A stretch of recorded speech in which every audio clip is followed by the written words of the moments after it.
Bonsoir à tous, bienvenue dans votre édition du week-end. Voici les titres de ce samedi 30 juillet. Sécurité, environnement, concurrence technologique. Quel avenir pour les feux d'artifice? Alors qu'ils font briller le ciel de mille feux, leur réputation est malmenée. Nous en parlerons avec le directeur général de Flashart Monaco, Stéphane Lobonneau. L'innovation au service des usagers, c'est le concept de la Smart City. La Principauté développe ce concept depuis quelques années maintenant. Illustration dans ce journal. Les joueurs de l'AS Monaco Rugby ont repris le chemin de l'entraînement cette semaine. Ils s'apprêtent à écrire une nouvelle page de l'histoire du club puisqu'ils évolueront cette saison en Fédéral 2. Thomas Riquet, le président de l'AS Monaco Rugby, sera notre invité. Et puis à la fin de ce journal, nous vous ferons vivre une journée au centre de loisirs, un endroit où les enfants ne s'ennuient jamais. C'est un spectacle à ciel ouvert qui va illuminer le ciel de la Principauté à 2 reprises cet été. Les feux d'artifice sont de retour à Monaco le 30 juillet et le 13 août. S'ils continuent d'émerveiller petits et grands, les feux font depuis débat. La sécurité tout d'abord et leur impact sur l'environnement.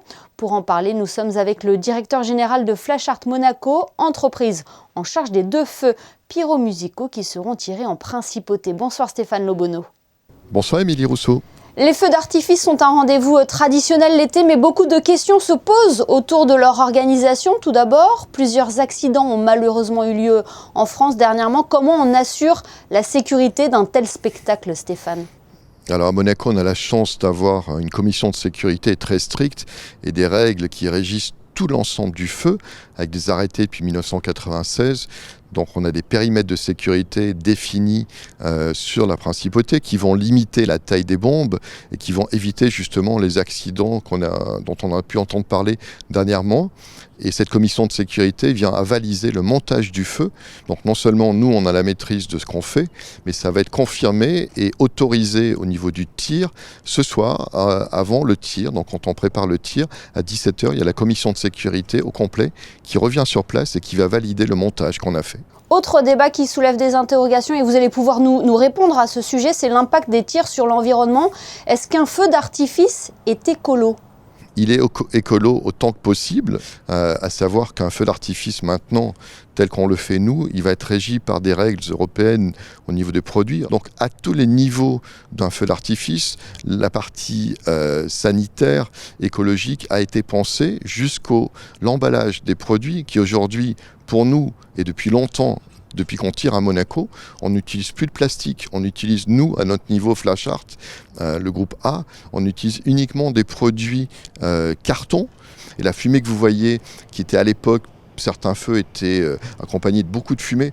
C'est plus le cas par rapport à ce qu'on fait aujourd'hui. C'est malheureusement une information réseaux sociaux aujourd'hui qui diffuse des fausses informations. Tout le monde se dit artificiel, tout le monde se dit scientifique et capable de mesurer la pollution. Or, c'est pas vrai. Un feu comme ce soir, qui est un très gros feu, ça va être l'équivalent de 4 sacs de 10 kilos de charbon, donc l'équivalent d'une grande fête familiale de barbecue, et ça va être fait dans ce cas cet été 2 fois dans l'année. Donc si vous reportez ça à la population, on est vraiment le dernier spectacle qui pollue le moins en Principauté. Vous parlez justement des informations qui circulent sur Internet. On a pu lire, oui, les feux d'artifice, ça laisse des déchets dans la mer. Quand il y avait des coques plastiques, je suis entièrement d'accord et on était les premiers à le dénoncer depuis 10 ans. Ça fait, nous, à peu près 10 ans qu'on n'utilise plus les coques plastiques. Les coques plastiques retombaient forcément à Monaco, vu le site, la configuration, dans la mer et on allait les retrouver forcément au fond de l'eau. Donc nous, aujourd'hui, c'est pas le cas. On a des coques papier et ces coques papier vont se désagréger très rapidement puisqu'elles sont adaptées par rapport à cette problématique et on va avoir des cols qui tiennent ces produits qui sont des cols naturels, pareil, écologiques, donc on n'a plus du tout d'ingrédients dans ce qui retombe qui peut être considéré comme dangereux. Et puis il y a un bateau qui passe aussi après chaque tir. Et il y a le bateau, bien sûr, qui est mis en place, qui va passer pour récupérer éventuellement les produits qui n'ont pas été explosés ou des résidus de papier carton, en sachant que sur un produit, quand il explose, il va être consumé. Donc on va retrouver probablement, on peut retrouver peut-être maximum un quart du produit qui retombe au sol. Alors, nous avons évoqué ensemble les évolutions en matière de réglementation, en matière environnementale, évolution technologique également avec l'arrivée des spectacles de drones. Est-ce que vous pensez que le feu d'artifice traditionnel est menacé ? Non, absolument pas, parce que c'est deux métiers totalement différents. On parle d'animation, le feu d'artifice est une animation, le drone c'est une autre animation, au même type que les spectacles multimédia. Donc nous-mêmes, Flash Art, on a une branche drone qu'on n'a pas encore amenée sur Monaco, mais quand on présente du drone, le drone c'est fait pour faire de l'écriture, pour faire de l'image, mais ça n'a pas la sensation du feu d'artifice. Donc le drone peut être vu comme un complément, mais pas comme un remplacement. Le feu d'artifice, oui, ça explose, ça pète, ça illumine et ça remplit un espace. Je vous dis, c'est le spectacle le plus grand qui est le plus facile à mettre en place, le moins cher par rapport au drone, parce que le drone a un coût aujourd'hui qui est très élevé encore et qui va le demeurer parce qu'il y a beaucoup de techniques. Et le drone, quand nous, on recharge nos batteries, il faut savoir qu'on consomme beaucoup plus pour recharger l'ensemble des batteries quand on a 500 drones sur un spectacle qu'un feu d'artifice qui, lui, va consommer pratiquement rien en énergie électrique. Stéphane Lobonneau, cet entretien est aussi l'occasion de mettre en valeur votre métier. Élaborer un feu d'artifice est un travail de longue haleine.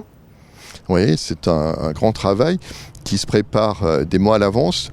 Pour ces deux feux, on a travaillé pratiquement 1 mois sur la conception de la bande-son. Et ensuite, le dossier est envoyé en Allemagne, où on finalise tout le dessin du feu, puisque le stock des produits, pour nous, est en Allemagne. Donc, il y a cet échange qui se fait.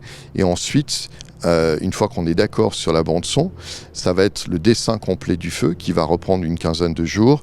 Et après, ça va être la préparation en atelier par les équipes. Aujourd'hui, on a une équipe de 8 artificiers sur place et toute la préparation en atelier. Et ensuite, le voyage jusqu'à Monaco pour mettre en place pendant 2 jours, 48 heures exactement, pour mettre en place ce spectacle. Et pour contempler votre travail, rendez-vous donc ce soir sur le port de Monaco. Et le 13 août, on précise également que chaque tir sera suivi d'une soirée à thème sur le quai Antoine Ier.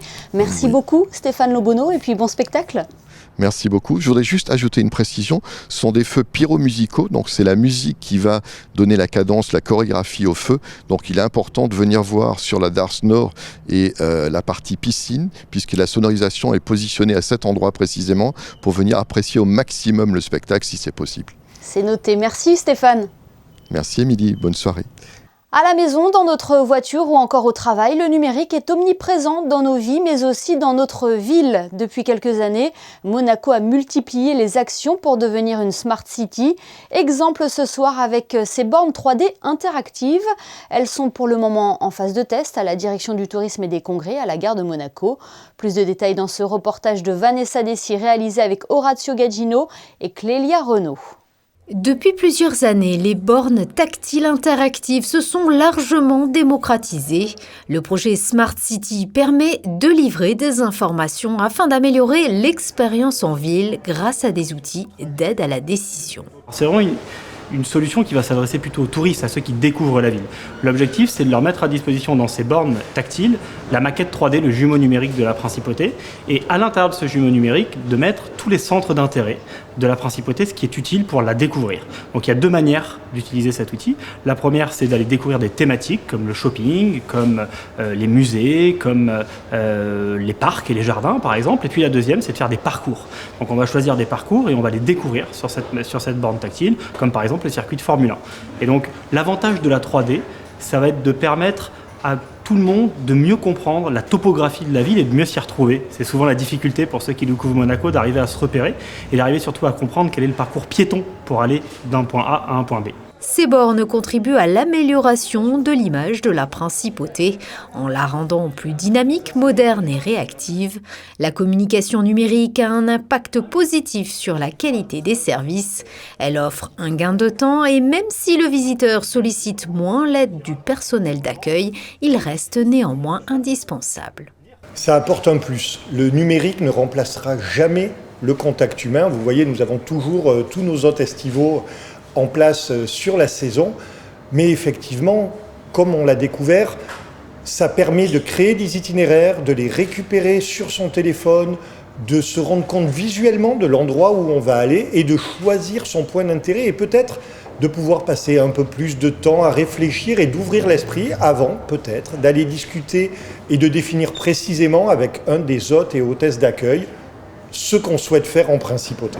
Une deuxième borne 3D interactive a été installée dans le hall de la gare. Si le bilan est positif après cette phase de test à la fin de l'été, d'autres bornes pourraient voir le jour en principauté. Cette information à présent à prendre en compte, en raison de l'avancement des travaux de l'opération Grand Ida, la circulation sur l'art dorsale en entrée de ville sera modifiée du 1er au 5 août entre 9h et 16h. Une voie unique de circulation entre le rond-point Aurélia et celui du canton sera accessible dans le sens Monaco-Nice. Les ronds-points demeureront praticables et leurs autres accès et sorties seront préservés. En Formule 1, Charles Leclerc a signé le 3e temps des qualifications du Grand Prix de Hongrie. Il est devancé par son coéquipier Carlos Sainz et par le pilote Mercedes George Russell qui a créé la surprise en raflant la pole. Le Grand Prix de Hongrie sera à suivre demain à 15h. Les monoplaces du championnat du monde de Formule E évoluaient, elles, dans les rues de Londres aujourd'hui pour la 13e course de la saison. Luca Di Grassi a réussi à marquer quelques points pour l'écurie monégasque Venturi Racing en terminant 9e. Déception en revanche pour Edoardo Mortara qui finit 18e. Les deux pilotes auront l'occasion de se racheter avec une nouvelle manche demain. On reste dans le sport, mais à Monaco cette fois, l'équipe senior de l'AS Monaco Rugby a été reçue au ministère d'État hier, en présence notamment du prince Albert II. Une réception pour saluer la montée historique du club en Fédéral 2. Les joueurs ont déjà repris le chemin de l'entraînement pour préparer au mieux la saison qui les attend. Le président de l'AS Monaco Rugby nous attend sur le Rocher. Bonsoir Thomas Riquet. Bonsoir Rémi. Une réaction tout d'abord sur cette réception au ministère d'État, c'est un moment important pour le club. Oui, c'est un immense honneur, c'est une immense fierté d'être ici avec les garçons, mais aussi tous les représentants du club et tous les gens qui ont œuvré à cette montée en Fédéral 2. C'est une belle reconnaissance et aujourd'hui on est très heureux. Alors les joueurs ont repris le chemin de l'entraînement en début de semaine. Dans quel état d'esprit ils sont ? Ils sont très excités à l'idée de ce grand défi. Ils savent qu'ils ont écrit une page historique pour le club puisque cette montée Fédéral 2 c'est vraiment une nouveauté pour nous. Donc on arrive avec beaucoup d'humilité mais aussi beaucoup d'audace. Voilà, beaucoup d'audace. On a envie d'exister, de montrer que l'AS Monaco a le droit de s'inviter à ce niveau-là. À travers cette montée, c'est tout un club aussi qui est récompensé avec tout le travail qu'il y a derrière institutionnel, que ce soit au niveau de la formation, du social et de l'éducatif, aussi des filles, des arbitres et de tout ce qu'il y a. Donc c'est une récompense pour tout un club et tout le monde aujourd'hui est prêt à beaucoup travailler à l'intersaison pour s'affirmer comme un acteur réel de cette division-là. Ouais, le staff a été étoffé avec l'arrivée d'un directeur sportif. Oui, le staff va être renforcé, il y a une certaine continuité par rapport à l'année dernière, il y a beaucoup de gens qui vont rester, mais aujourd'hui on a fait appel à Walter Hargout qui nous vient de la section professionnelle de Provence Rugby. Il nous a amené toute sa qualité, toute sa compétence. On a besoin de cadre, on a besoin de faire les choses un petit peu mieux, un petit peu plus fort, un peu plus intense, donc il va nous amener ça. Tout le reste de la structure club a aussi œuvré pour être performant l'année prochaine et réellement exister à ce niveau-là. Et au niveau des joueurs, va y avoir du mouvement aussi pour se mesurer à la Fédérale 2 ? Oui, alors après, on a décidé de mettre de la compétence au niveau du cadre pour exploiter au maximum les qualités de cette équipe. L'année dernière, effectivement, il y avait déjà eu beaucoup de nouveaux joueurs qui ont œuvré à cette montée en Fédéral 2. On pense qu'elle peut monter en puissance. Bien évidemment qu'il y a des arrivées, il y a à peu près une petite dizaine d'arrivées choisies, ciblées. On avait envie de faire un recrutement choisi, ce qui a été fait, et on espère que ces petits éléments vont nous amener la qualité supplémentaire pour réellement exister à ce niveau-là. Alors comment on prépare une saison comme celle-ci ? Parce que vous l'avez dit tout à l'heure, ça va être une première pour l'équipe Fagnon. Oui, c'est une montée historique. Après, l'histoire ne s'arrête pas là. Donc, c'est la première page d'une nouvelle ère qui s'inscrit. Donc, tout le monde a envie de monter en puissance. Il y a beaucoup de qualité au club. Vous savez, les choses aussi, en montant, se font naturellement. Les gens affirment leur personnalité. Les gens travaillent d'autant plus. Les portes s'ouvrent aussi du fait de la montée. Donc, le travail ne devient pas plus facile. Mais en tout cas, de plus en plus intéressant et enrichissant. Et il y a plein de gens aussi qui sont là depuis un moment dans ce club-là et qui montent en puissance pour œuvrer à ce que ça fonctionne. Alors bien sûr, il y a les infrastructures, bien sûr, il y a un modèle économique qui change, mais pas tant que ça. Aujourd'hui, on est au plus haut niveau amateur, donc on est dans une certaine forme d'équilibre avec des gens qui ont des métiers à côté, mais qui veulent performer à un très bon niveau et donner un très grand spectacle avec une tribune qui va se remplir et des événements en rugby qui sont fantastiques maintenant en principauté. Et justement, quand débute la saison, Thomas ? Alors la saison va débuter le 11 septembre par un match à l'extérieur, ce qui n'est pas plus mal pour un promu. Du coup on va pouvoir un peu se jauger à l'extérieur et après on va recevoir l'ogre de la poule, Saint-Laurent-Royan, sur un match en nocturne, ce qu'on n'a jamais fait à présent sur Monaco. Donc ça sera le 17 septembre prochain et il y aura un énorme événement avec ce premier match de Fédéral 2 de l'histoire de Monaco au stade Prince-Héritier-Jacques avec j'espère une tribune remplie et un énorme défi pour les garçons. Ouais, le rendez-vous est noté. Un petit mot, Thomas Riquet, sur cette convention que vous avez signée dernièrement avec le Monaco Rugby 7. Sur quoi porte cette convention ? Vous savez, il y avait plusieurs entités rugby à Monaco. Alors, il y a déjà beaucoup de mutualisation qui se faisait entre les entités. Et la preuve, c'est que j'en suis le directeur sportif. Et il y a aussi plein de gens à Monaco qui sont sur le 15, sur le 7. Aujourd'hui, on a voulu officialiser ça parce que voilà, tout le monde, entre guillemets, construit les choses dans le même sens. Et il y a toujours des éléments qui sont en commun. Donc, les infrastructures, les transports, la formation. Donc, on a voulu mutualiser tout ça et continuer cette amitié qu'il y a entre les deux clubs. La Monaco Rugby 7 va évidemment commencer sa campagne le week-end prochain, un tournoi à Perpignan. Et voilà, donc c'est à un niveau différent, certes, mais la problématique est la même en termes d'infrastructure, en termes de matériel, en termes de médical. Donc tout ça, on voulait œuvrer pour que ça soit une économie aussi d'argent et que tout le monde fonctionne avec tout le monde parce qu'il y a des compétences dans les deux entités, évidemment. Le tout, bien évidemment, avec pour ambition de faire rayonner le rugby à Monaco. Merci infiniment, Thomas Riquet, d'avoir été avec nous sur Monaco Info. Merci à vous. Place à présent à notre Focus Info du jour. À chaque vacances scolaires, c'est le même rituel pour les parents qui travaillent, aller déposer son enfant au centre de loisirs. Le centre Prince Albert II accueille chaque été entre 200 et 250 enfants par jour dans des infrastructures exceptionnelles. Yannick Debevert, Horacio Gagino et Alexandra Marangoni ont rajeuni de quelques années pour passer une journée au centre aéré.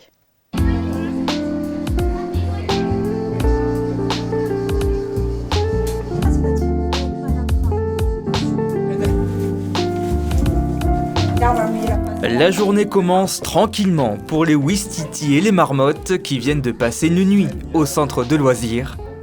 Chaque semaine, sur la base du volontariat, des enfants peuvent choisir de dormir 3 jours au centre, avec leurs copains mais surtout sans leurs parents.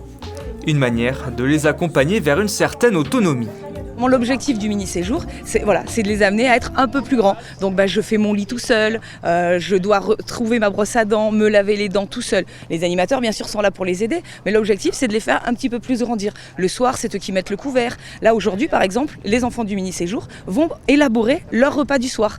Donc c'est vraiment l'activité de l'après-midi. Ils vont aussi faire leur goûter pour le reste de la semaine. Voilà, on les amène à grandir un petit peu plus et en collectivité. Et pendant que les maternelles finissent de se préparer, les élémentaires sont déjà sur le terrain prêts à se dépenser. Au programme, aujourd'hui du racball, un tout nouveau sport inventé sur la Côte d'Azur et qui entre complètement dans la volonté de la direction de diversifier continuellement les activités proposées. Le planning est construit vraiment en lien avec les objectifs et chaque activité est réfléchie pour développer l'épanouissement des enfants, l'autonomie, le respect à l'environnement et à l'autre. Le très grand terrain du centre de loisirs Prince Albert II, perché sur la commune de La Turbie, offre un panorama époustouflant avec la Méditerranée en arrière-plan. Les infrastructures permettent d'accueillir confortablement chaque jour entre 200 et 250 enfants, gérés par une grande équipe d'animateurs. Qu'elle soit manuelle, intellectuelle, sportive ou artistique, chaque activité est pensée pour contribuer au développement de l'enfant, base immuable des objectifs pédagogiques du centre. On essaye au maximum de faire des petits groupes parce que sauf par exemple pour des grands jeux où évidemment le groupe entier est demandé, mais sinon pour la plupart du temps des activités manuelles ou les petites activités avec des intervenants, on divise les groupes pour que ça soit plus accessible pour eux et qu'ils ont plus le temps de faire les choses par exemple ou plus de temps tout simplement et que ça soit beaucoup mieux pour eux. Je viens de chanter la balade des gens heureux. Les années passent, mais certaines choses sont intemporelles. La balade des gens heureux.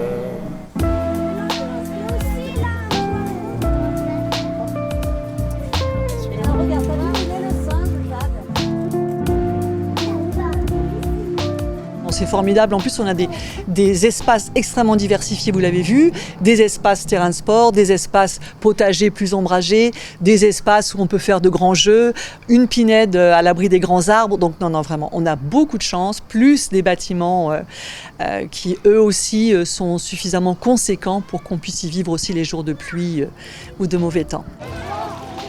Et quand ils ne sont pas au centre, les enfants descendent sur le territoire de la Principauté pour d'autres activités non moins plaisantes.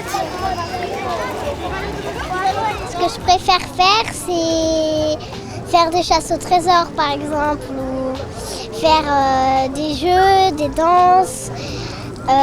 Bientôt on fera un petit pestacle devant les parents. Le thème c'est Jasmine. Et ce que j'aime au centre, c'est jouer avec mes copains. Natation au stade nautique Régnier 3, au gymnastique au Louis II. Les conditions d'accueil et d'accompagnement restent identiques pour le plus grand bonheur des enfants qui ne voient pas les jours passer. Le premier objectif, c'est leur faire passer de bonnes vacances parce que malgré tout, ils sont en vacances. Donc on essaye de chercher des activités pour convenir à tout le monde, que ce soit manuel, plus sportif, plus d'expression corporelle.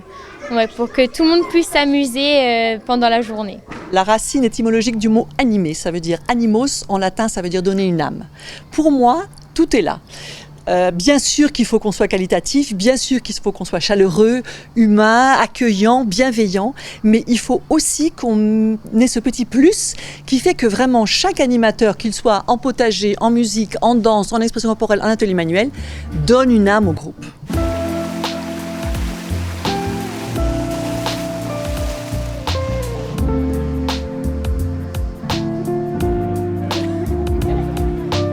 Et après 25 ans passés à la tête du centre de loisirs, c'est le dernier été pour Emmanuelle Farino qui prend sa retraite.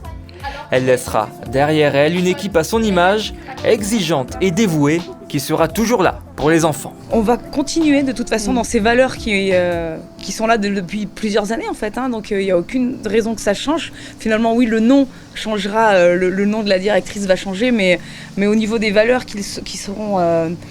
divulguer au centre de loisirs, ça sera la même chose. Tout ça ne changera pas en fait, puisque ces valeurs sont les nôtres, celles que l'on porte et que l'on va continuer à transmettre aux équipes pour que les enfants puissent en bénéficier. Et voilà, tout ça dans la bienveillance toujours.